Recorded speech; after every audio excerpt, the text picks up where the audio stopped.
ایک مرید نے اپنے پیر سے اپنا خواب بیان کیا۔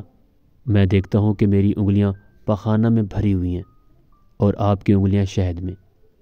پیر جی نے کہا، ہاں ٹھیک تو ہے، اس میں شک ہی کیا ہے، ہم ایسے ہیں اور تو ایسا ہے۔ مرید نے کہا، ابھی خواب پورا نہیں ہوا، یہ بھی دیکھا کہ میں آپ کی انگلیاں چاٹ رہا ہوں لیکن شہد کا ذائقہ کڑوا لگتا ہے اور آپ میری انگلیاں چاٹ رہے ہو۔ پیر بہت خفا ہوا اور اس کو برا بھلا کہہ کر مجلس سے نکال دیا۔ جو چیز اسلام میں ہے ہی نہیں وہ پاخانہ اور کڑوا شہد ہی ہے۔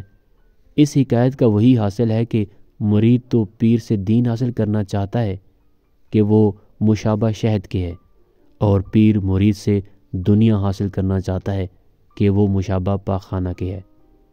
اس حکایت کے مصداق آج کل کے نام نہاد پیر ہیں، جن کے اندر سنت نبوی صلی اللہ علیہ وآلہ وسلم کا فقدان ہے۔ ان کا مقصد عوام سے مال بٹورنے کے سوا کچھ نہیں، اس لیے وہ اپنی شعبدہ بازی کو کرامت کا نام دے کر عوام کو بے وقوف بنا رہے ہیں۔ کسی نے کیا خوب کہا ہے کہ کوئی شخص اتنا بڑا صاحب کرامت ہے کہ آسمان پہ اڑتا دکھائی دے اور اس کی ذاتی زندگی سنت نبوی صلی اللہ علیہ وآلہ وسلم سے خالی ہے، تو جان لو کہ ایسا شخص شیطان تو ہو سکتا ہے لیکن پیر یا اللہ کا ولی ہرگز نہیں ہو سکتا۔